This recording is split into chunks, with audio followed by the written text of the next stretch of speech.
안녕하세요. 거지근성 남편하고 갈라서게 된 30대 여성입니다.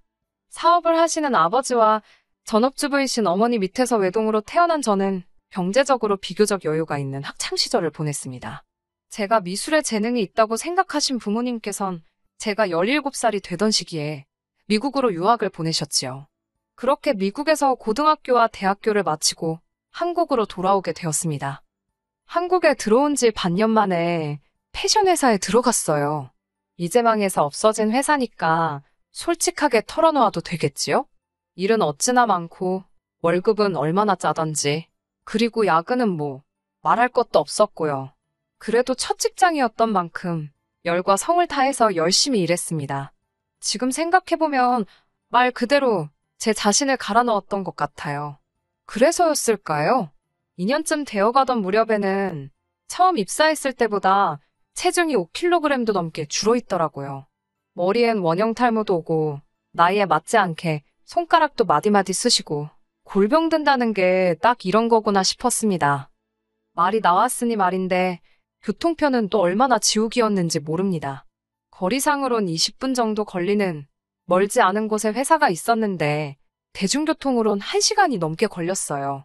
그렇다 보니 회사에 도착할 무렵이면 이미 진이 다 빠져있는 지경이었습니다.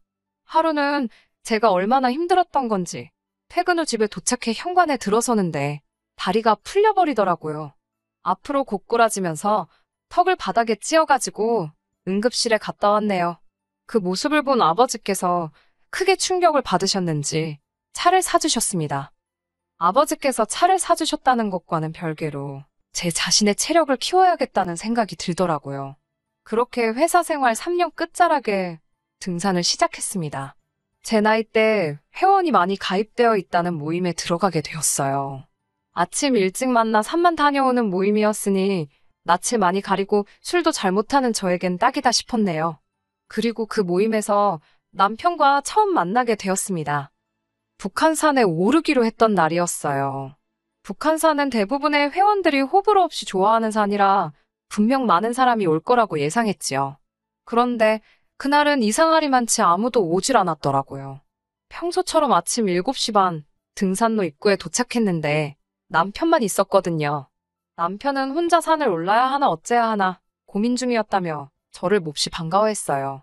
이전까지 인사만 몇 번 주고받던 사람이 너무 좋아하니까 좀 당황스러웠지만요. 아무튼 일단 인사를 주고받곤 얼떨결에 남편과 둘이 산을 오르게 되었습니다. 산에 오르는 내내 남편 쪽에서 자꾸 이런저런 말을 걸어오더라고요. 그리고 어쩌다 보니 그날 저희는 같이 점심까지 먹고 나서야 헤어졌습니다.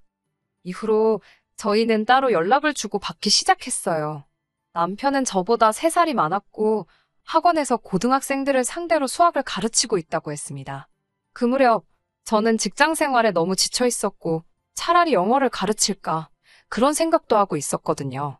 아무래도 그렇다 보니 제가 남편에게 여러 가지 질문도 하게 되었고 2달쯤 지났을 무렵에는 연인 사이가 되어 있더라고요. 사귀고 얼마 되지 않아서 결혼을 전제로 만나고 싶다는 남편의 의견이 있었습니다. 진지하게 저란 사람을 알아가고 싶다는 게 이유였어요.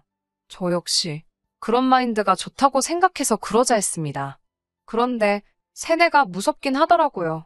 사귄 지 1년 만에 남편에게 프로포즈를 받았을 때 당연하다는 듯이 그러자 했거든요. 결혼 전제 만남이었으니 고민해봐야 한다는 그 생각 자체를 못했달까요?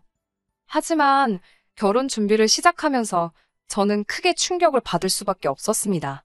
사귀는 동안 걸핏하면 자기처럼 생활력 있는 남자가 없다고 그랬어요.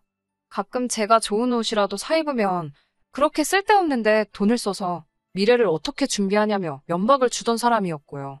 돈에 있어서는 전문가고 박사가 따로 없더니만 막상 서로 얼마나 모아놨는지 오픈하자고 하니까 이리저리 핑계만 대고 알려주지를 않는 거예요. 결국엔 제가 그런 것도 오픈 못하는 사람이랑 무슨 믿음이 있어서 결혼을 하겠냐고 판업자고 했습니다. 그제서야 남편이 들릴 듯 말 듯한 목소리로 2,500만 원이 전부라고 하더라고요. 속물이라고 욕하실 수도 있겠지만 그 금액을 듣곤 정말이지 어이가 없어서 2,500만 원이 작은 돈은 아니지만 남편은 사회생활을 한 지 8년 차였어요. 자기 입으로 맨날 자기처럼 아껴 써봐라. 미래를 위해 오늘을 참는 거다. 그러던 사람이에요. 그런데 3천도 아니고 2,500이라니. 제가 남편보다 낫다고 우스대자는 건 아니지만 직장생활 6년 차인 저도 7천을 모아둔 상태였습니다. 게다가 솔직히 털어놓을게요. 사실 요새 반반 결혼이다 뭐다 많지만 저는 가능하면 양쪽 부모님께 도움을 받고 싶었어요. 조금은 여유 있게 시작할 수 있으면 좋겠다 생각했지요. 실제로 친정부모님께서 어느 정도 도움을 주시리란 기대와 확신이 있기도 했고요. 하지만 이어지는 남편의 이야기를 들으니 답이 안 나오대요. 결국 실망스러운 마음을 숨기지 못한 제가 남편에게 돈 벌어 그동안 다 어디다 쓴 거냐고 따져 물었습니다. 그러자 남편은 조금 머뭇거리는 눈치더니 아버님 빚을 갚아드리는데 보태드렸다고 하더라고요. 생각지도 못한 남편의 대답에 잠시 전 할 말을 잃었어요. 남편이 덧붙이기를 아버님께서 작년 초 가족들과는 상의도 없이 작은아버님께 2천만 원이라는 큰 돈을 빌려 주식을 하셨답니다. 그 사실을 알게 된 건 남편이 올해 초 작은아버님과 통화를 하면서였대요. 아버님께선 집주인이 전세금을 올려달라는데 그 돈이 없어 쫓겨나게 생겼다며 작은아버님께 우는 소리를 하시더랍니다. 가족들 볼 면목이 없다며 어찌나 아버님이 서럽게 우시던지 보다 못한 작은아버님께서 당신 딸 결혼 자금을 끌어다 돈을 빌려주셨던 거고요. 하지만 올해 초 작은어머님께서 이 사실을 알게 되셨고 그쪽 집안이 온통 쑥대밭이 되었답니다. 작은어머님께서 당장 돈 못 받아오면 이혼하겠다 으름장을 두시곤 집을 나가셨다나요? 그 집 사정이야 지금 이야기할 건 못 되는 것 같고. 아무튼 결국 작은아버님께서 남편에게 너라도 네 아버지가 빌려간 돈을 갚으라며 연락을 해오셨다는데 그때만 해도 남편은 아무것도 모르고 있었다네요. 이게 다 무슨 소리냐고 아버님께 따지니 그 돈으로 주식을 하셨다며 당신 배를 째든지 마음대로 하라더랍니다. 시쳇말로 다 꼬르셨던 거지요. 그래서 어쩔 수 없이 자기가 갚아드렸다나요? 사연을 전부 듣고 나니 남편 신세도 참 처량하다 싶고 불쌍하더라고요. 그때는 그래도 사랑에 눈이 멀어 내가 여유가 있어서 다행이다. 그런 생각만 들었어요. 하지만 지금 돌이켜 생각해보니 사연 없는 집이 어디 있나요? 안 됐지만 당신은 결혼할 준비가 안 된 것 같다 하고 헤어졌어야 하는데 남편 돈 3천, 제 돈 7천, 합이 1억이었습니다. 친정부모님께서도 1억을 보태주신다 하셨는데 그래도 2억이 큰 돈은 맞지만 그 돈으로 식부터 시작해서 모든 걸 해결하려니 솔직히 쉽지 않겠다 싶었습니다. 그러다 친정부모님 댁에 들어가 살면 안 되겠냐고 제가 먼저 물어봤어요. 친정부모님께선 서울에서 차로 30분 정도 떨어진 경기도에서 2층 집을 지어 살고 계셨거든요. 집은 아버지의 사업장과도 멀지 않았고요. 이참에 아버지 회사로 이직해버릴까 싶기도 했고 남편이 처가살이가 싫다길래 그럼 당신이 이 예산으로 식장부터 한번 다 알아와 보라고 했더니 잠잠해지더군요. 친정부모님께선 저희 좋을 대로 하라고 하셨고 그렇게 저희는 신혼살림을 친정 2층에 차리게 되었습니다. 친정에 들어가 살게 되었으니 친정부모님이 주신 1억은 받을 필요가 없겠다 싶더라고요. 그래서 남편에게 친정아버지께 돌려드리겠다고 했어요. 생각해보면 이때부터 저희 사이가 틀어지기 시작했던 것 같아요. 남편이 그 돈을 왜 돌려드리냐며 엄연히 우리 쓰라고 주신 돈인데 이제 공동재산 아니냐길래 말 같지도 않은 소리 하지 말라고 했습니다.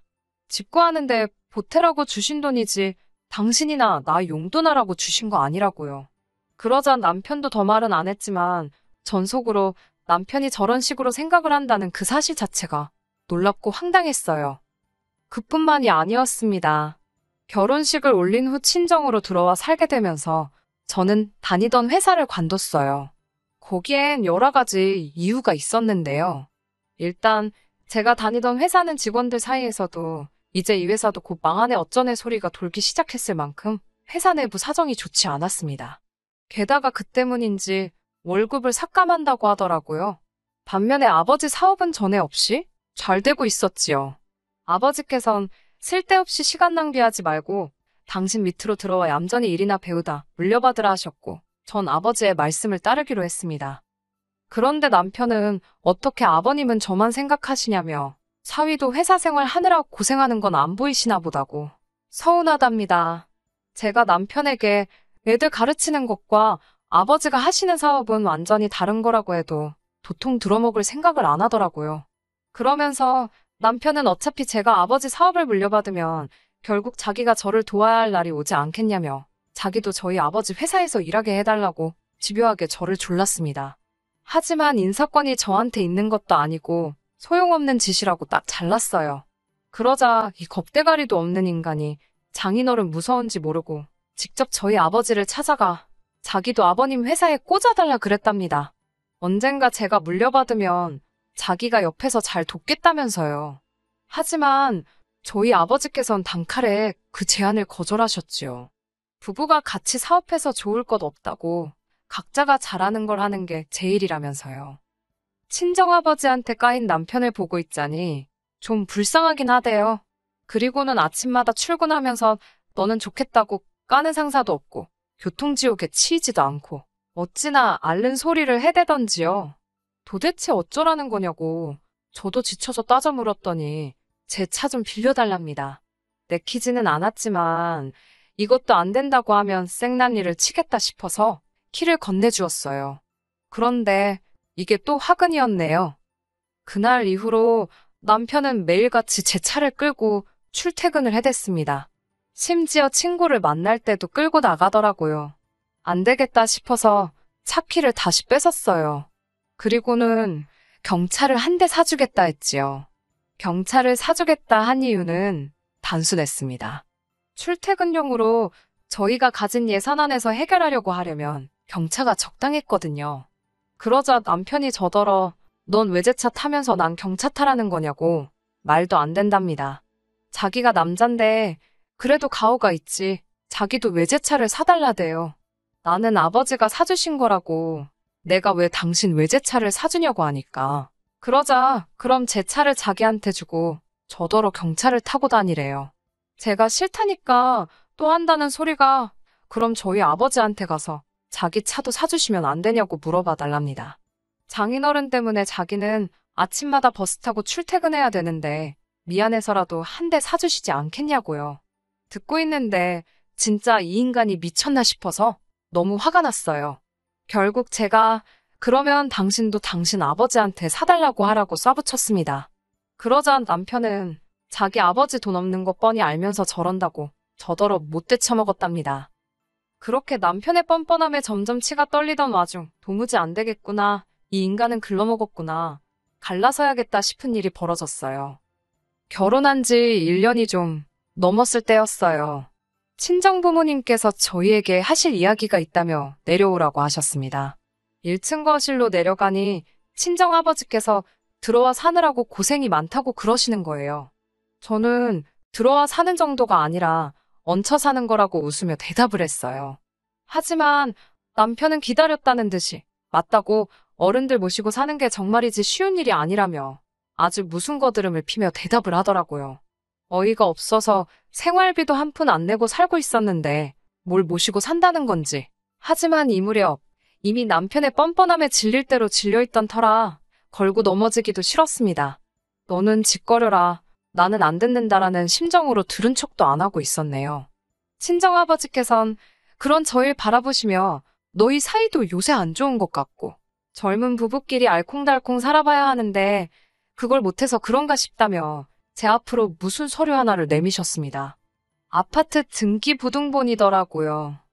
친정아버지 말씀이 원래 세를 주고 있던 아파트가 하나 있었는데 마침 그 집도 이사를 간다고 해서 그 아파트 명의를 제 명의로 돌려주시려고 한답니다. 그 집에 가서 둘이 한번 재미지게 살아보라고요. 너무나 감사했고 순간 정말 어떻게 무슨 말을 드려야 할지 모르겠더군요. 그런데 옆에 있던 남편이란 작자가 뭐라고 한 줄 아세요? 왜? 제 명의로 해주냐입니다. 해주실 거면 공동 명의로 해주셔야 하는 거 아니냐고요. 순간 제가 벙쪄서 남편을 쳐다봤어요. 그러자 남편이 한다는 말이 제가 자기랑 결혼을 했으니까 장인어른께서도 1억을 주신 게 아니냐며 그러면 분명히 자기 지분도 있는 거랍니다. 그런데 자기하고는 상의도 없이 장인어른께 돌려드려서 너무 서운했다나요. 그런데 지금 또 제 명의로만 해주신다고 하니 사위도 아들이라면서 어쩌면 이렇게 대하시는 게 다르냐고. 자기도 처가살이 하느라 고생하는데 알아주시는 게 없다네요. 황당했지요. 처가살이는 개뿔. 저희 친정어머니가 삼시세끼 다 챙겨주셨지요. 생활비도 안 받으셨고요. 남편이 하는 거라곤 일주일에 한 번 청소기 돌리는 게 전부면서 그렇다고 남편이 알아서 저희 부모님께 돈 10만 원도 드린 적 없습니다. 시댁에는 줄기차게 매달 30만 원씩 보내드리고 있으면서도 말이지요. 물론 결혼할 때 시댁에서 한 푼도 안 도와주신 건 말해 뭐 하겠어요? 친정아버지도 황당하셨는지 저희 남편을 물끄러미 쳐다만 보시더니 정말 그렇게 생각하냐고 물으셨습니다. 남편은 그렇다고 자기랑 제가 결혼을 해서 저희 잘 살라고 해주시는 거면 기왕 해주시는 거 공동명의로 해달랍니다. 그 말을 들은 친정아버지께선 정말 깊은 한숨을 내쉬셨는데 제가 어이가 없어서 생각할 것도 없다고 이혼한다고 그랬습니다. 그 아파트 저한테 주지 마시라고 다 필요 없다고요. 그리고는 남편에게 나는 이 집에서 천년만년 살아도 하나도 불편하지 않다고 불편하면 당신이나 나가 살라고 그랬습니다. 그러자 남편이 저더러 지금 말 다 했냐며 후회 안 하냐입니다. 어이가 없어서 너 같으면 후회하겠냐고 걸핏하면 내 친정에서 돈 빼먹을 궁리만 하는 너란 인간하고 하루라도 더 살게 되면 그게 진짜 후회할 일이겠다고 소리를 질렀어요. 그러자 친정 어머니께선 둘 다 지금 어른들 앞에서 뭐하는 짓이냐고 그만하라셨지만 제 분이 도통 사그라들지를 않더군요. 그렇게 저희는 일단 2층으로 올라왔습니다. 사람이 꼴 보기 싫다는 게 이런 거구나 싶을 정도로 남편 발끝허리도 거슬리더라고요. 저는 남편에게 진지하게 하는 말이라고 이혼하자고 했습니다. 도대체 내가 왜 이런 스트레스까지 받아가면서 네 그지근성을 받아줘야 하는지 모르겠다고 싸붙였어요. 그러자 그 인간이 뭘 했는 줄 아세요? 이혼할 거면 위자료를 달랍니다. 자기가 결혼할 때 저에게 준 3천만 원도 돌려달래요. 그래서 제가 법대로 하자고 했습니다.